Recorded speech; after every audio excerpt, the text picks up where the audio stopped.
आगे आगे भी उसकी बात करेंगे, लेकिन आज विशेष रूप से करेंगे। और बिना समय गवाए जिस विषय के साथ हमें आगे बढ़ना है उस विषय के साथ भी हम आगे बढ़ेंगे। शुरुआत थोड़ी हल्की फुल्की बात से हो जाए। रायपुर के अंदर, छोड़ो रायपुर रहने दो, नागपुर के अंदर महिला मोर्चा का वार्षिक कार्यक्रम था और उस वार्षिक कार्यक्रम के अंदर हजारों की तादाद में महिलाएं आने वाली थी। महिला मोर्चा के जो अग्रणी थे, कुछ महिलाओं ने इकट्ठा होकर पहले मीटिंग की। मीटिंग करने के बाद सोचा कि भाई हमारा वार्षिक दिन है, आज हम 20 साल पूरे कर रहे हैं, तो एक बहुत बड़ा कार्यक्रम, एक बहुत बड़ा फंक्शन होगा, तो चलो फंक्शन के अंदर हम सब तो जाएंगे लेकिन किसी बड़े नेता को बुलाते हैं। इसलिए मैंने रायपुर से नाम बदल के नागपुर कर दिया तुरंत। किसी बड़े नेता को बुलाते हैं और नेताजी को न्योता दिया गया, तारीख और समय बताई गई। नेताजी ने भी आमंत्रण का स्वीकार किया और अपने सेक्रेटरी से कहा कि देख भाई, महिला मोर्चा का वार्षिक कार्यक्रम, बहुत बड़ी संख्या में महिलाएं वहां उपस्थित होंगी, वहां पर मुझे कुछ बोलना भी पड़ेगा, तो ऐसा कर कि स्पीच तो ठीक है, हर बार तू तैयार कर देता है, लेकिन इतनी सारी महिलाओं के बीच में मैं बैठूंगा, सहज बात है कि स्टेज पे जब होऊंगा, बैठूंगा, तो आसपास में रही हुई महिलाओं से कुछ बात भी करनी पड़ेगी। ऐसा मूंगा का मूंगा गूंगा बैठा रहूंगा, ठीक नहीं लगेगा। तो मुझे क्या करना चाहिए, मुझे कैसे कैजुअल टॉक करनी चाहिए, थोड़ा तू कुछ मुझे समझा दे। नेताजी थे, ज्यादा कुछ पता था नहीं, भाषा का इतना कोई ज्ञान था नहीं। अपने सेक्रेटरी को कह दिया और सेक्रेटरी ने कहा साहब कुछ नहीं करना है, आप 2 सवाल सिर्फ याद कर लो, आपके आस पड़ोस में जो भी महिलाएं हैं उनको ये 2 सवाल आप पूछ लेना, बस ऐसे ही चलता जाएगा, बहुत सारी महिलाएं होंगी, ये 2 सवाल से आपका काम आगे बढ़ जाएगा। और सेक्रेटरी ने नेताजी को रट्टा मरवा दिया।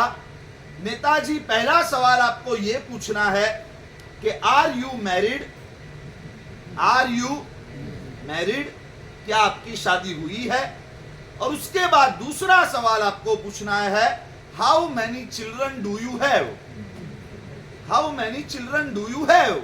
बस ये 2 सवाल, और नेताजी ने बराबर से रट्टा मार लिया, are you married, how many children do you have, are you married, how many children do you have. अंग्रेजी पढ़े हुए नहीं थे, ज्यादा इसका कोई मतलब पता नहीं था, लेकिन नेताजी ने रट लिया और पहुंच गए महिला मोर्चा के वार्षिक सम्मेलन में।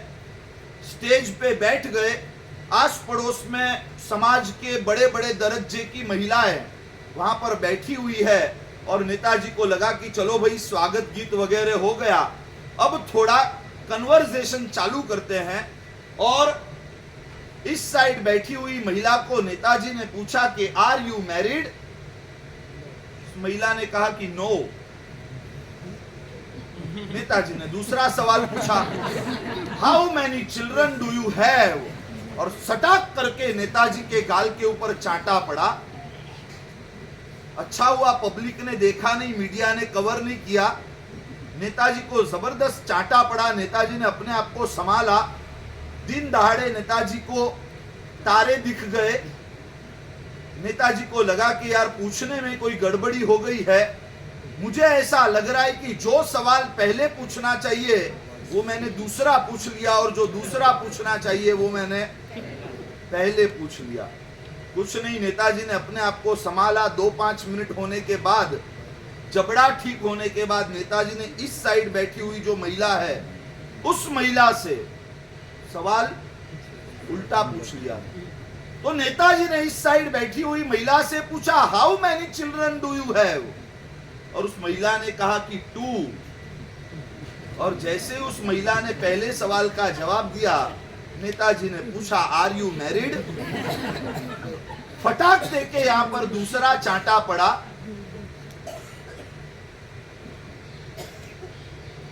लाइटर नोट पर हम शुरू कर रहे हैं। थोड़ा ऐसा ना लगे कि भाई ये जैनिज्म कैप्सूल कोर्स कोई दवाई का कोर्स है। हल्की फुल्की सी बात, हास्य पैदा करे ऐसी बात, लेकिन मनोमंथन करने के लिए प्रेरित करे ऐसी ये बात है। अगर एक भाषा का अज्ञान भी व्यक्ति को चांटे पे चांटे दे सकता है, मात्र एक भाषा का अज्ञान अगर व्यक्ति को चांटे पे चांटे पड़वा सकता है,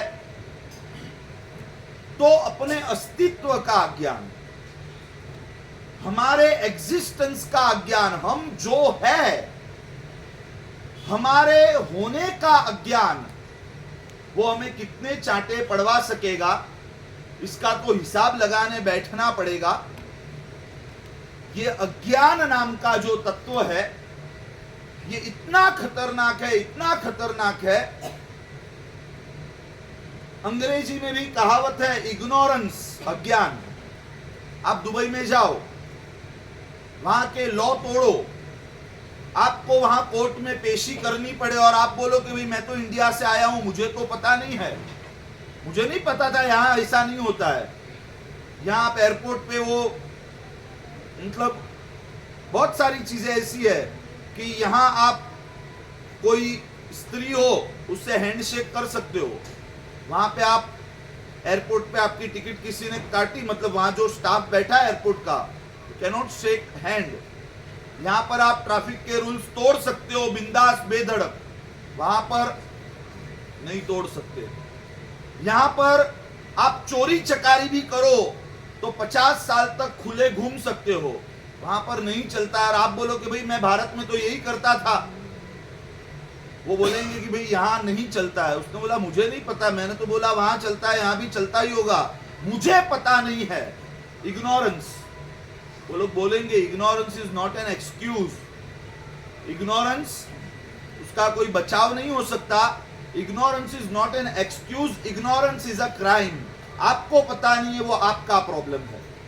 लेकिन यहां तो ऐसा ही है। मतलब अज्ञान नाम का जो तत्व है वो इतना खतरनाक है।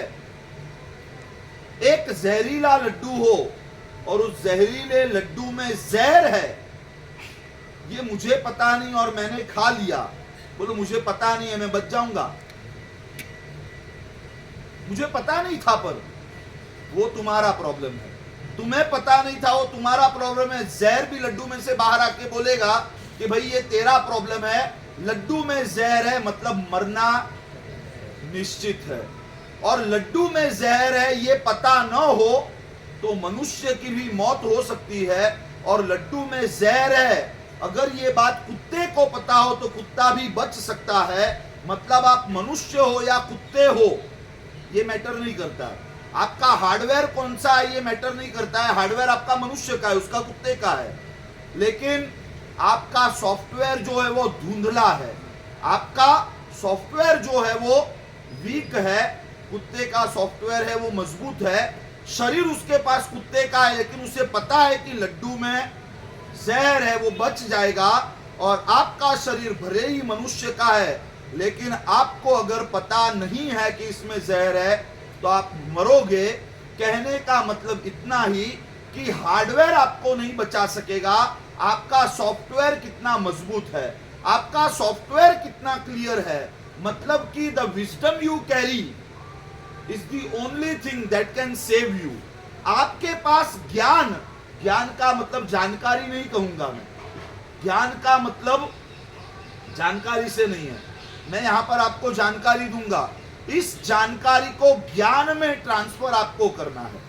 मैं आपको जानकारी दे पाऊंगा, उससे ज्यादा कुछ नहीं कर पाऊंगा। हम क्या कर पाए, प्रवचन में हम आपको जानकारी दे सकते हैं, लेकिन उस ज्ञान को जानकारी के अंदर अगर आपने ट्रांसफॉर्म कर दिया तो वही एक चीज है जो आपको बचा सकती है।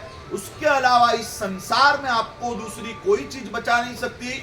जैनिज्म कैप्सूल कोर्स करने के पीछे यही उद्देश्य को लेकर पिछले 6 साल से, सिंस, अब मैं सिंस लगा सकता हूं, सिंस 2018, 2018 से कंटिन्यूस हर साल, आज भाद्रवा सुदी पूनम है, भाद्रवा सुदी पूनम से आसोज सुदी पूनम 30 दिन तक जैनिज्म कैप्सूल कोर्स चलता है।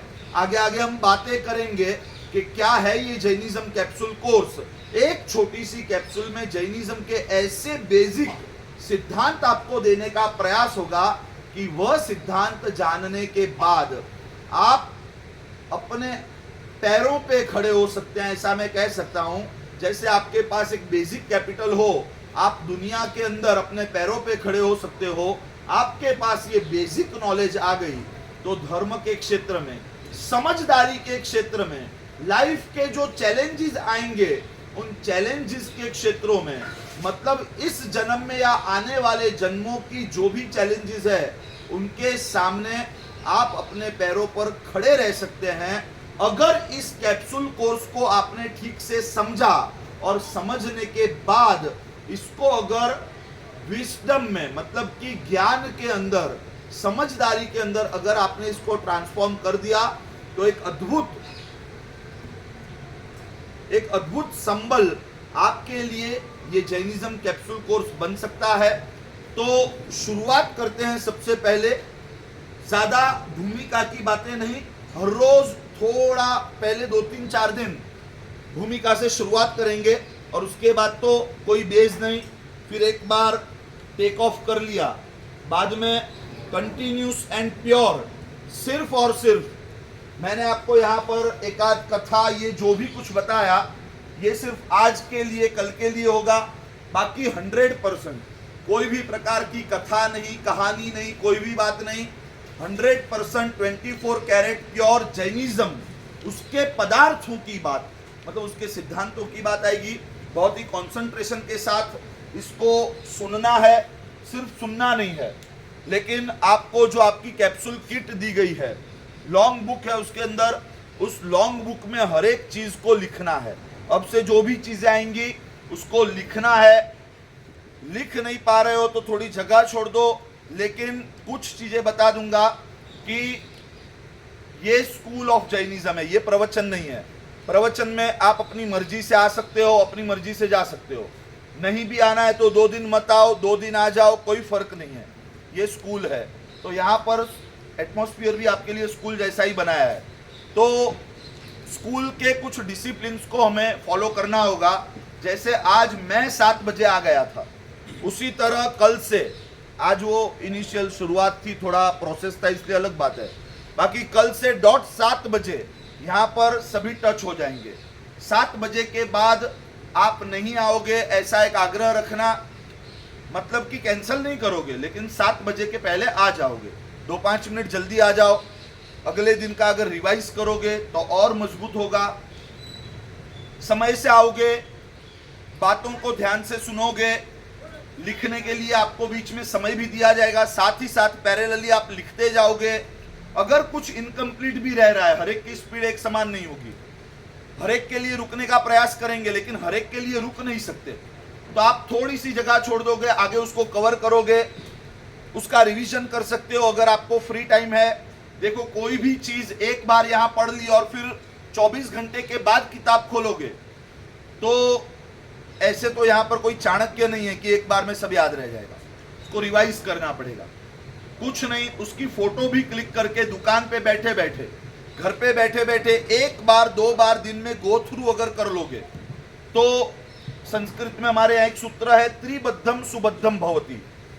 3 बार बांधा हुआ किसी भी चीज को जब पैक करते हो, बांधते हो, तो एक टेप लगा के नहीं छोड़ देते, बराबर है। त्रिबद्धम सुबद्धम भवति, मतलब कि उसको 3 बार अगर रिवाइज करोगे दिन में, एक अभी हो गया, एक दोपहर, एक शाम तक, तो वो मजबूत हो जाएगा। क्योंकि भले इसे एकदम सीरियस मत लेना, लेकिन स्कूल की पैटर्न से ये सारी चीजें चलेगी। मतलब कि वंस इन अ वीक एक छोटा सा वीकली टेस्ट होगा, और लास्ट में तो हमारी एग्जाम भी होगी, एक सुपर क्विज होगी, बहुत मजेदार होगा। आप जब देखोगे तब आपको पता चलेगा। मतलब दो बात मैं सेम टाइम पे बोल देता हूं कि don't take it too much seriously. मतलब इससे बहुत डर जाने की जरूरत नहीं कि भाई ऐसा होगा वैसा होगा, नोट्स बनाओ, ये करो वो करो, एग्जाम दो, बहुत सीरियसली मत लो। लेकिन एट द सेम टाइम इसको एकदम लाइट भी मत लेना, हल्के में मत लेना कि ठीक है भाई हवा खाने चले गए, जितना समझ में आया समझ लिया, जाना है तो गए, नहीं जाना है तो नहीं गए। आज से 30 दिन के लिए एक गांठ बांध लो कि परमात्मा भक्ति में तो हमने बहुत पुरुषार्थ किया, उत्सव महोत्सवों में भी हमने बढ़ चढ़ के हम शामिल हुए, हमने पैसों के द्वारा भी बहुत सारा सुकृत किया, मतलब कि धर्म क्षेत्र के ऐसे बहुत सारे काम किए। लेकिन कभी 30 दिन के लिए 1 घंटा हर रोज किताब पकड़कर बैठने का प्रयास शायद हमने नहीं किया है। तो वो प्रयास आज से हम करेंगे, उसके अंदर बिल्कुल कोई कमी नहीं छोड़ेंगे। आपके रिवीजन के लिए आज तो नहीं, लेकिन आज जो सेशन चल रहा है उसकी समराइज शीट भी आपको दी जाएगी। आपके हर एक की किट में एक फाइल होगी, वो फाइल उसी के लिए है। आपको आगे आगे के दिनों में जैसे जैसे हमारे सेशन आगे बढ़ते जाएंगे, एक समराइज शीट, मतलब थोड़ा प्रोसेस में भी है और पहले दिन हम नहीं देते हैं, ये गुजराती में है, पहली बार हिंदी में होने वाला है तो अभी उसकी मेहनत अलग से होगी। तो ये ऐसी एक समराइज शीट दी जाएगी आपको, यहाँ जो भी स्टडी करवाया गया है। जैनिज्म कैप्सूल कोर्स 1 तो ये शीट है, जैनिज्म कैप्सूल कोर्स 2 तो ये शीट है। समराइज शीट भी दी जाएगी ताकि आप नोट्स भी कंप्लीट कर पाए, शॉर्ट में रिवीजन भी कर पाए। तो ये सारी पैटर्न से हम चलेंगे। शुरुआत करते हैं सबसे पहले जैनिज्म कैप्सूल कोर्स की। तो जैनिज्म कैप्सूल कोर्स, ये जो जैन शब्द है,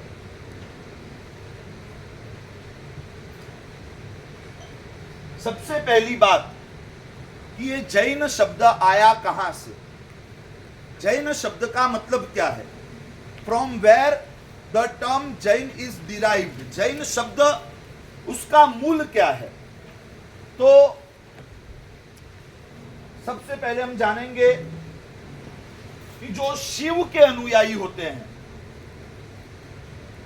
the follower of Shiva is known as Shaiva. Shiva के अनुयायी उन्हें शैव कहते हैं। जैसे विष्णु के अनुयायी है तो उन्हें वैष्णव कहते हैं।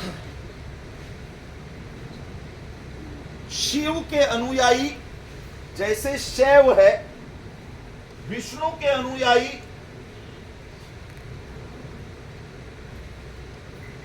उन्हें वैष्णव कहते हैं।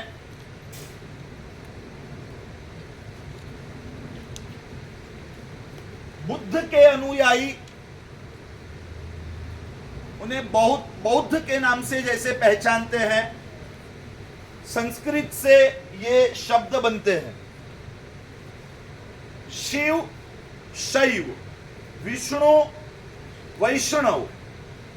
जो बुद्ध को मानते हैं, जो बुद्ध के अनुयायी है, उनको बौद्ध कहते हैं।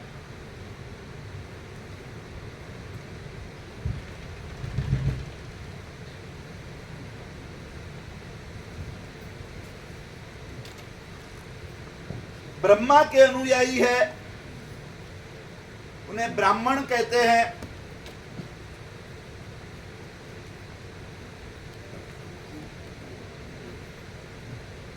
उसी तरह जो जीन के अनुयायी है उसे जैन कहते हैं। जैनिज्म कैप्सूल कोर्स, तो जैनिज्म मतलब जैनत्व, जैन धर्म। तो ये जैन शब्द कहां से आया, जो जीन के अनुयायी होते हैं उन्हें जैन कहते हैं। जो शिव के अनुयायी वो शैव, जो विष्णु के अनुयायी वो वैष्णव, जो बुद्ध के सिद्धांतों को फॉलो करते हैं वो बौद्ध, जो ब्रह्मा के अनुयायी है वो ब्राह्मण। उसी तरह जो जिन के अनुयायी है वो जैन है।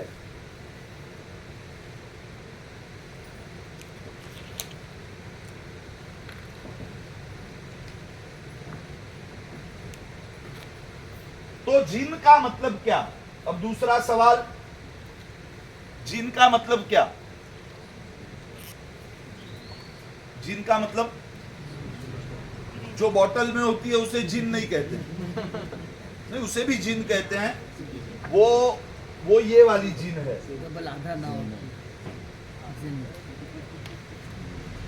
जो बोतल में होती है वो अलग जिन है, ये मत लिखना, ये राइट है।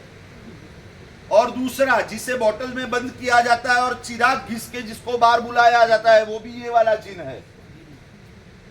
दोनों बोतल वाले ही है। ये वाला जिन ह्रस्व छोटा जी न।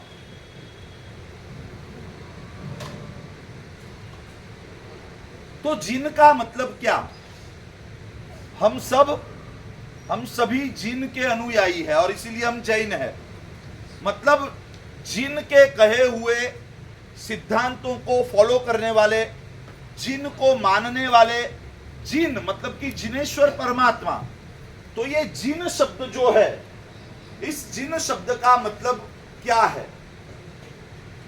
तो जिन का मतलब है, संस्कृत है, संस्कृत के अंदर अनेक प्रकार के क्रियापद, रूट्स है, अनेक प्रकार के क्रियापद। उसमें से ये जो जी नाम का क्रियापद है, जी का अर्थ है जीतना। जी का अर्थ है जीतना। संस्कृत के अंदर जैसे हमारे यहाँ क्रियापद होते हैं, चलना, बोलना, लिखना, उठना, बैठना, हर एक भाषा में ऐसे रूट्स होते हैं, क्रियापद होते हैं। तो संस्कृत के अंदर ऐसे हजारों की संख्या में क्रियापद है, जिसमें से एक क्रियापद है जी। जी मतलब जीतना। तो जिन का मतलब क्या है? जो जीतने के स्वभाव वाले हैं उन्हें जिन कहते हैं। जिन का मतलब जो जीतने के स्वभाव वाले हैं। स्वभाव मतलब नेचर की बात नहीं है, स्वभाव मतलब जिनकी प्रकृति है जीतने की। जो जैसे हम कहते हैं कि बड़े बड़े टैंकर जाते हैं ना, उस टैंकर के ऊपर लिखा हुआ होता है इनफ्लेमेबल, ज्वलनशील पदार्थ। ज्वलनशील मतलब कि जिसकी प्रकृति, जिसका स्वभाव आग पकड़ने का है, जलने का है, उसे हम क्या कहते हैं? ज्वलनशील। उसी तरह जिसकी प्रकृति, जिसके लिए जीतना बहुत ही सहज है, उसे हम कहते हैं जिन। मतलब कि जो जयनशील है, जो जीतने के स्वभाव वाले हैं, उन्हें जिन कहते हैं। जिन का मतलब जी शब्द, जी जो क्रियापद है वो जीतने के लिए है। तो जिन का मतलब जो जयनशील है। ज्वलनशील मतलब जलने के स्वभाव वाला, जो बिल्कुल आसानी से आग को पकड़ ले, जिसके लिए आग पकड़ना बहुत ही सामान्य बात है। उसी तरह जिसके लिए जीतना बहुत ही सामान्य बात है, जो बड़ी ही आसानी से राग द्वेष के ऊपर विजय पाले, वो है जिन। जिन का मतलब, जिन का अर्थ क्या होगा? जिन का मतलब जो जयनशील है। जयनशील मतलब जो जीतने के स्वभाव वाले हैं, जिनके लिए जीतना बहुत ही सहज है, जीतना जिनकी प्रकृति है। राग द्वेष से जीतना ये जिनके बाएं हाथ का खेल है, सादी भाषा में उनको जिन कह के बुलाया जाता है। मतलब जिन का अर्थ born to be win, born to win, जिन।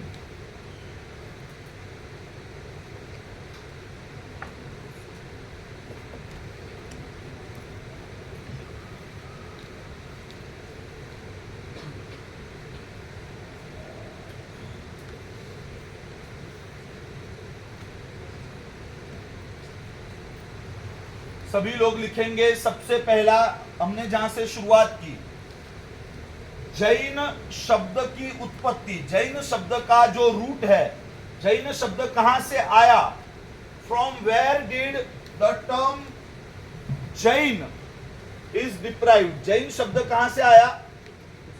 तो सभी ने लिखा होगा, जो शिव के अनुयायी, शिव के अनुयायी को शैव कहते हैं, विष्णु के अनुयायी को वैष्णव कहते हैं, बुद्ध के अनुयायी को बौद्ध कहते हैं, जैसे ब्रह्मा के अनुयायी को ब्राह्मण कहते हैं, उसी तरह जिन के अनुयायी को जैन कहते हैं।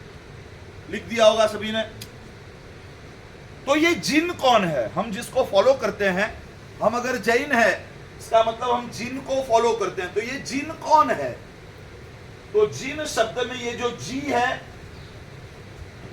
जी नाम का क्रियापद जीतने के लिए है।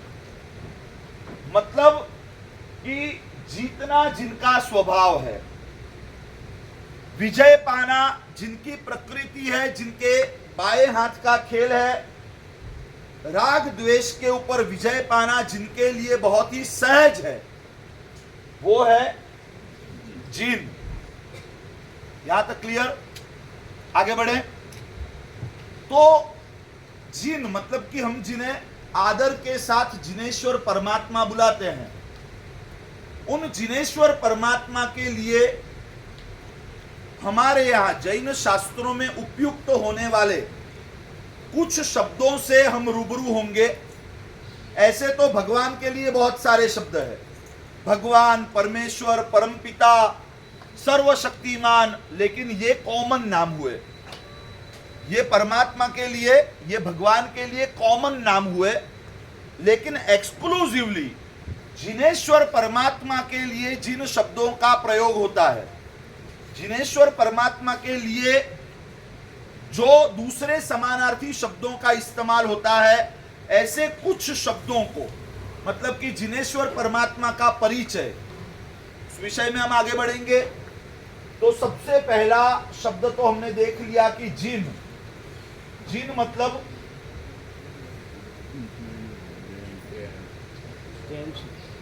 जयनशील, मतलब कि राग द्वेष को जीतने के स्वभाव वाले। जीतना किसको है? राग द्वेष। तो राग द्वेष को जीतने के स्वभाव वाले वो जिन है। उसी तरह एक दूसरा शब्द एक्सक्लूसिवली सिर्फ जिनेश्वर परमात्मा के लिए उपयुक्त होता है, दुनिया के और किसी भी परमेश्वर के लिए इसका प्रयोग नहीं होता, एक्सक्लूसिवली जैनों में होता है। तो जिनेश्वर परमात्मा के लिए उपयुक्त होने वाला वैसा ही एक दूसरा शब्द अरहन या तो अरहत, अ बाजू में ह के ऊपर र की आधी मात्रा मतलब रेफ, और ह और आधा न के नीचे आधा न, अरहन या तो अरहत, अरहन या तो अरहत।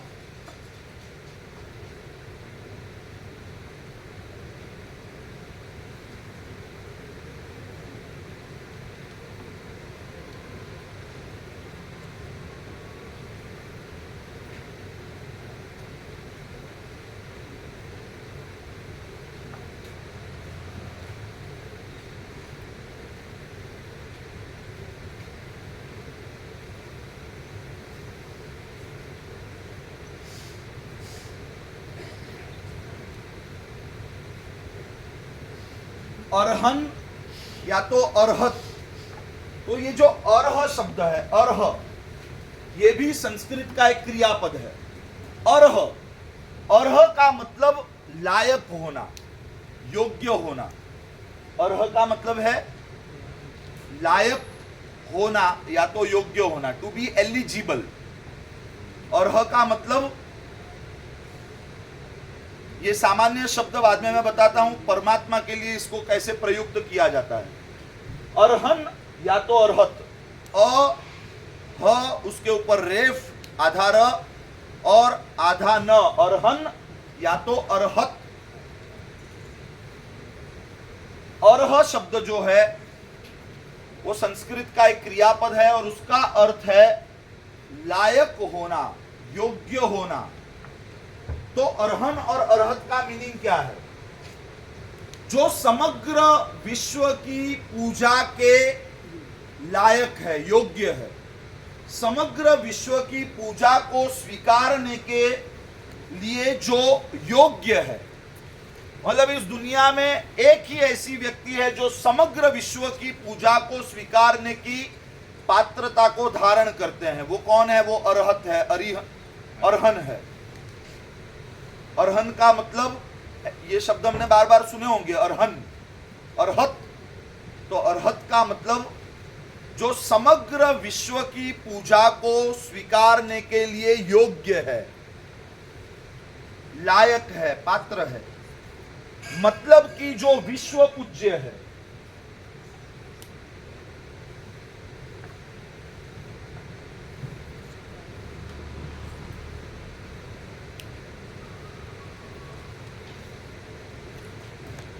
और क्रियापद का अर्थ है लायक होना, योग्य होना, to be eligible, to deserve. और अरहन का मतलब जो समग्र विश्व की पूजा को स्वीकारने के सच्चे हकदार है, समग्र विश्व की पूजा को स्वीकारने के लिए जो योग्य है।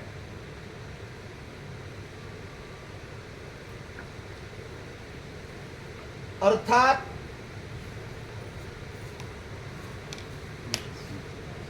जो विश्व पूज्य है।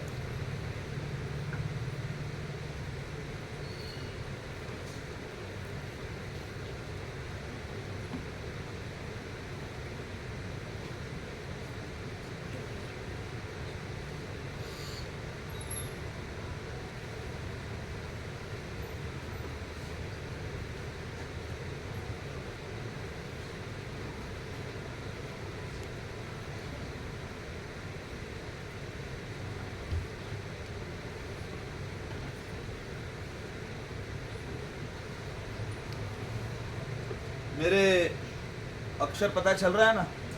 हाँ, बोर्ड पे ऐसी हालत है। हाँ भाई, हाँ।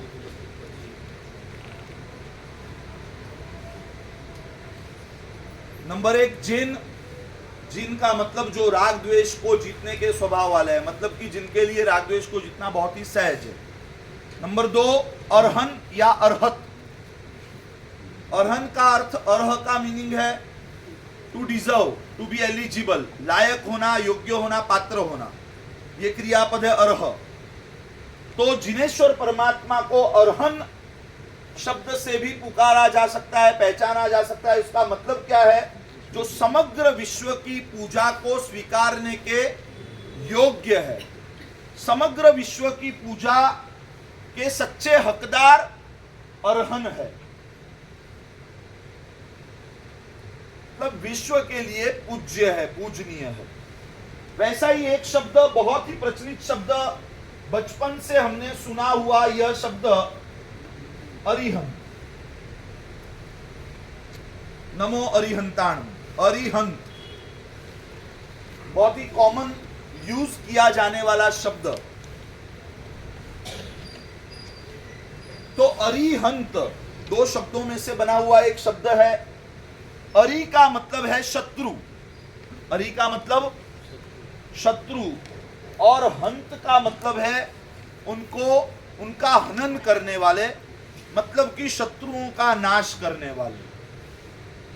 अरि हंत, अरि मतलब शत्रु और हंत मतलब जिन्होंने शत्रुओं का नाश किया है। अरि हंत।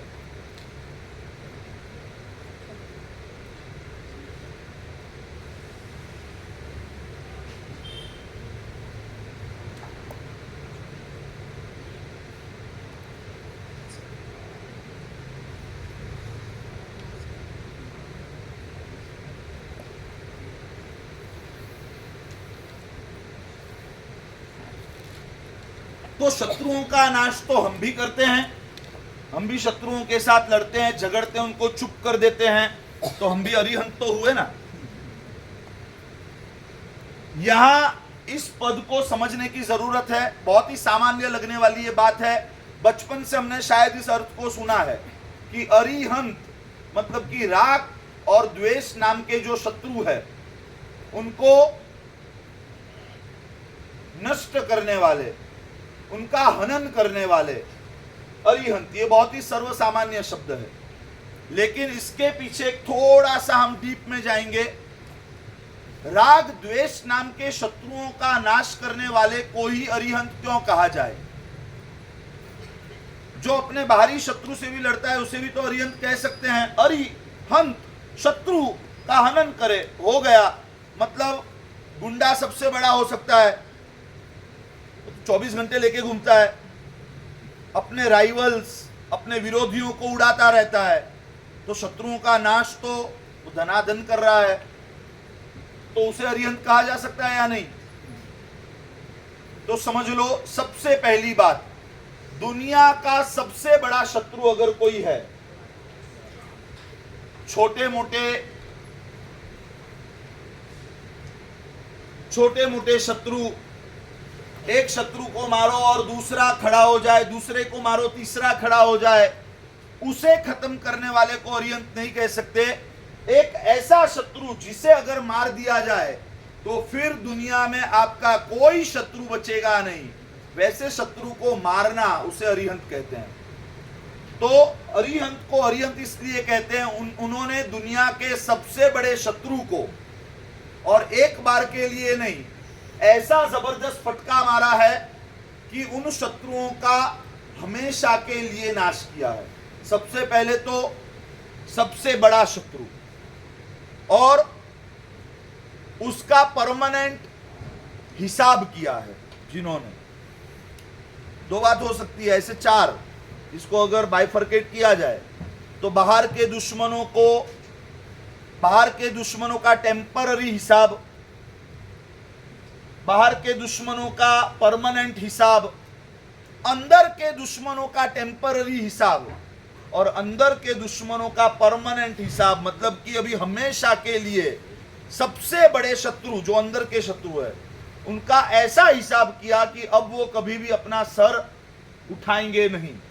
तो राग द्वेष नाम के शत्रुओं का हमेशा के लिए, जिन्होंने संपूर्ण मतलब मूल से जिनका नाश किया है, वो है अरिहंत। अरिहंत का मतलब, अरि मतलब शत्रु, हंत मतलब उनका हनन करने वाले, उनको नष्ट करने वाले। और शत्रु भी कौन से हैं? इस दुनिया के सबसे बड़े दो गुंडे, जिनका नाम है राग और द्वेष।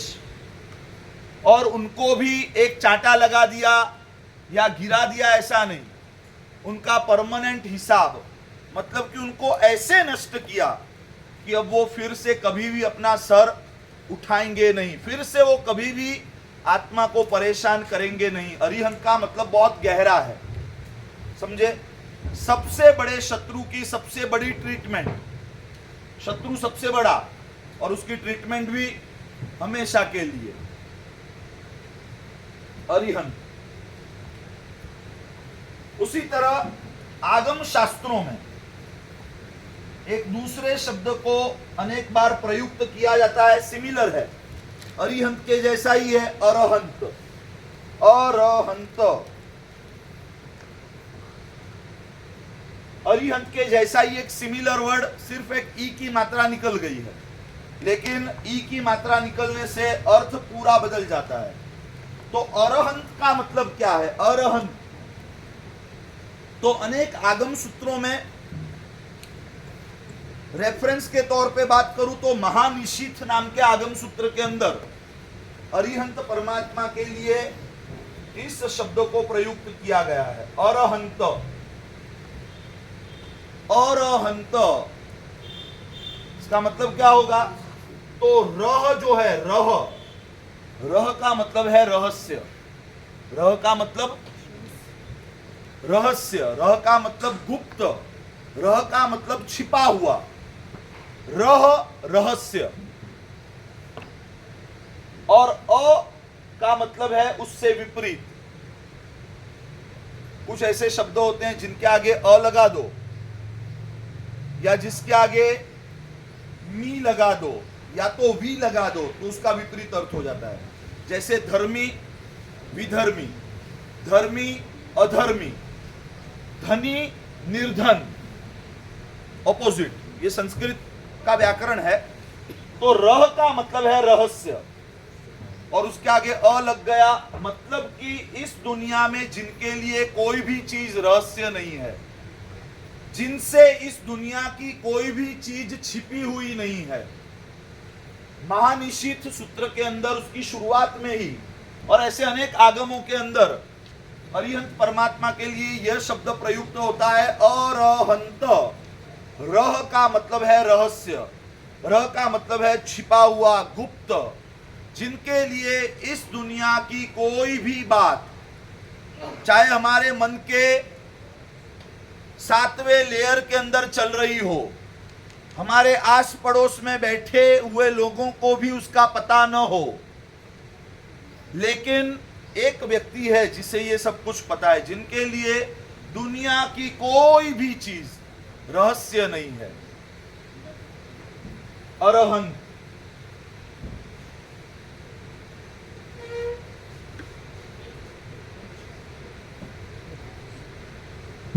मतलब कि जो सर्वज्ञ है। अरहंत, जिनके लिए इस दुनिया की कोई भी बात रहस्य नहीं है, मतलब कि जो सर्व के ज्ञाता है, जो सब कुछ जानते हैं, मतलब कि जो सर्वज्ञ है।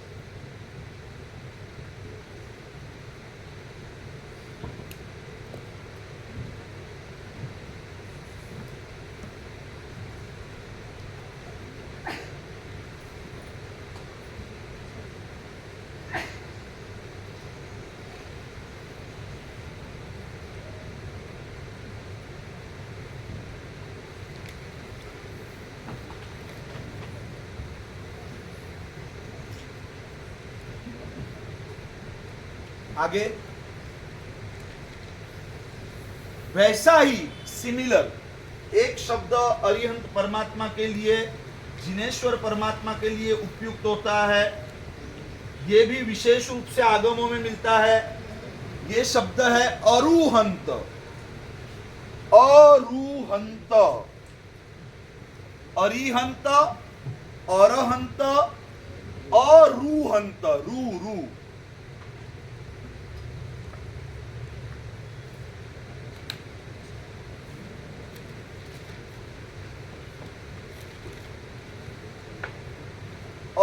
अरुहंत।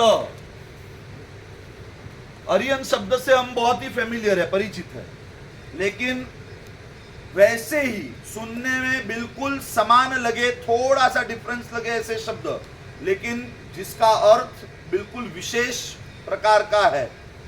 अरिहंत का मतलब है जिन्होंने अरि का हनन किया है, राग द्वेष रूपी शत्रुओं का हमेशा के लिए नाश किया है। अब फिर से राग द्वेष रूपी शत्रु कभी भी उस आत्मा को परेशान नहीं करेंगे।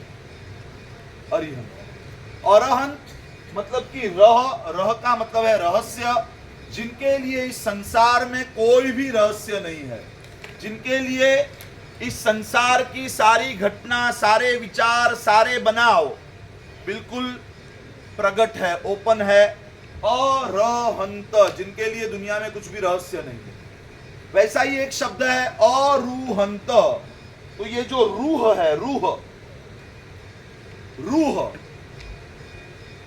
रूह का मतलब आत्मा नहीं होता है, वो उर्दू में और अरेबिक में होता है।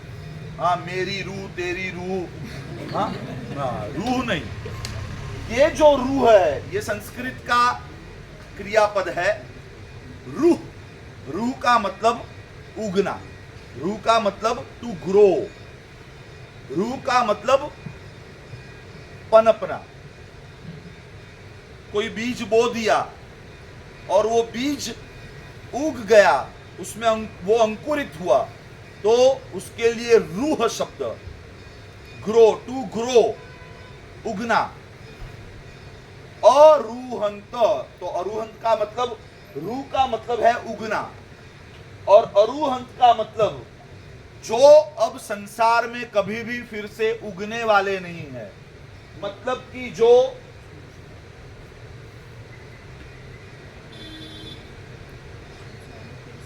अजन्मा है, जो अब फिर से संसार में उगने वाले नहीं है।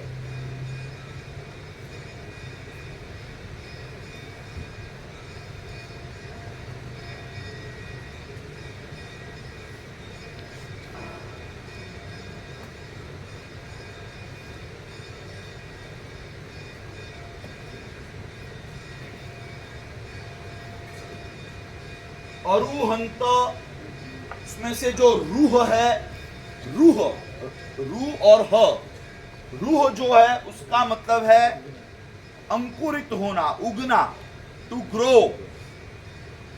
उसके आगे अ लग गया, मतलब कि न उगना। जो इस संसार में फिर से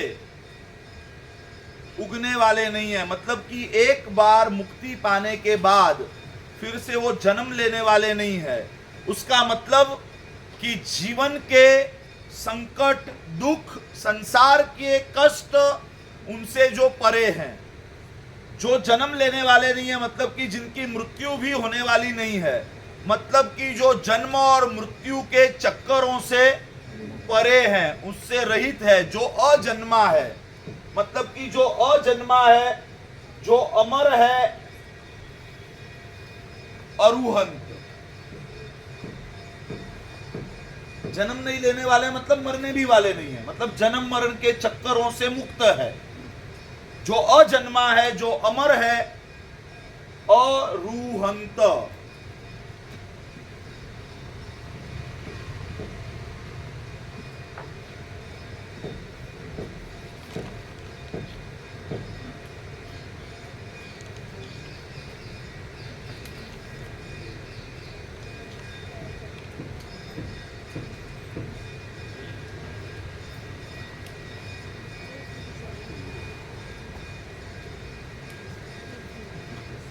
और आखिरी जैनों के इष्ट देव के लिए, जिनेश्वर परमात्मा के लिए प्रयुक्त होने वाले शब्दों में हम आखिरी शब्द देख रहे हैं तीर्थंकर।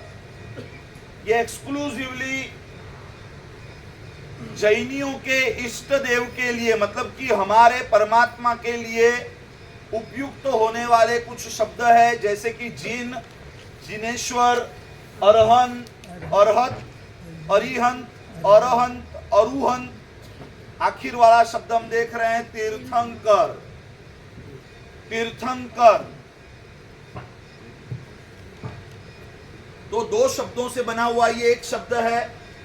एक शब्द है तीर्थ और दूसरा शब्द है कर। दो शब्दों से बना हुआ एक शब्द है।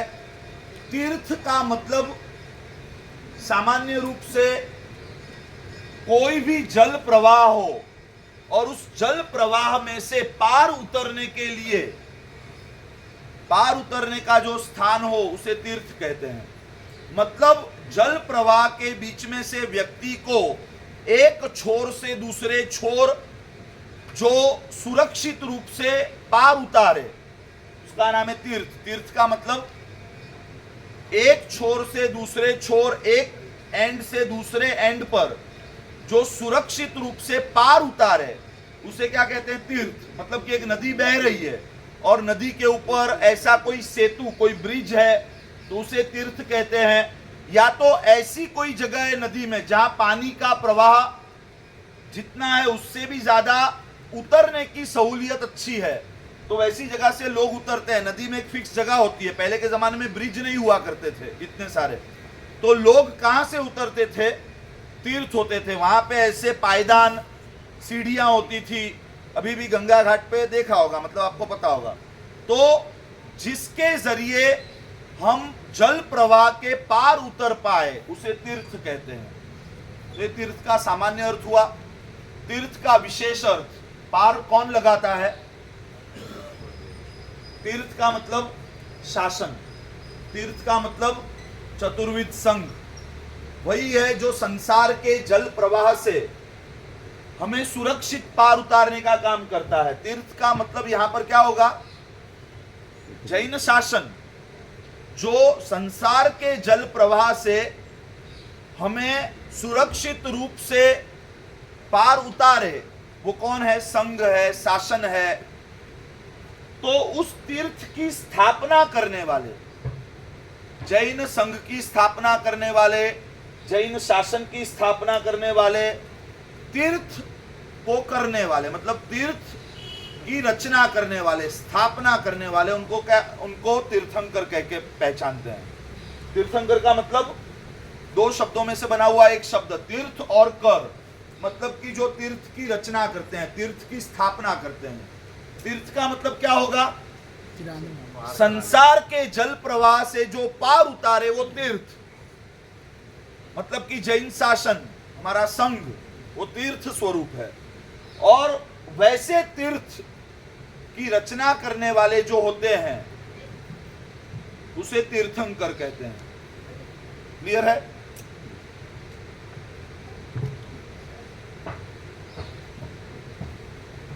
तीर्थंकर।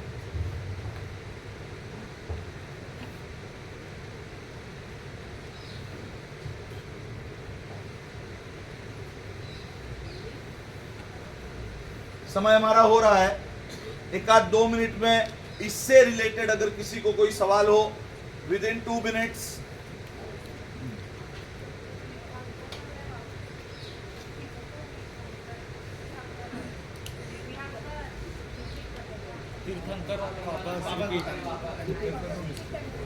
तीर्थंकर के बारे में बताओ। बराबर, 2 शब्दों में से बना हुआ ये एक शब्द है। एक शब्द है तीर्थ और दूसरा शब्द है कर। जिन्होंने तीर्थ की स्थापना की, जिन्होंने तीर्थ की रचना की, वो तीर्थंकर। तो कौन सा तीर्थ?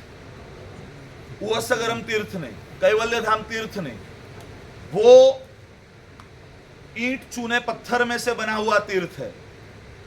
तीर्थ का वास्तविक अर्थ है चतुर्विध संघ। जो संसार के जल प्रवाह से आत्मा को सुरक्षित पार लगाता है वो तीर्थ है। तीर्थ का मतलब जल प्रवाह में एक छोर से दूसरे छोर पर व्यक्ति को सुरक्षित रूप से पार उतारने का काम करे, वो तीर्थ है।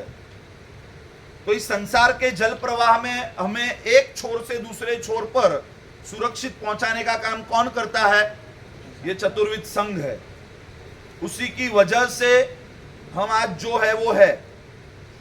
तो वैसे तीर्थ की स्थापना करने वाले, मतलब कि साधु साध्वी श्रावक श्राविका रूप चतुर्विध संघ की स्थापना करने वाले को तीर्थंकर कहते हैं। बराबर है?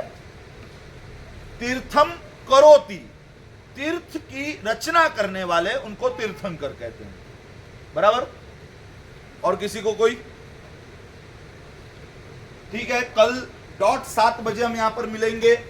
पैटर्न ऐसी रहती है हर बार कि पहली 5 मिनट में हम आज का रिवीजन करेंगे और फिर दूसरी 50 मिनट दूसरा सेशन चलेगा। आखिरी 5 मिनट आपको अगर कोई डाउट्स है उसी के संदर्भ में, उसी के संबंध में, तो उन डाउट्स को आप क्लियर कर सकते हो। ये पैटर्न रहेगी।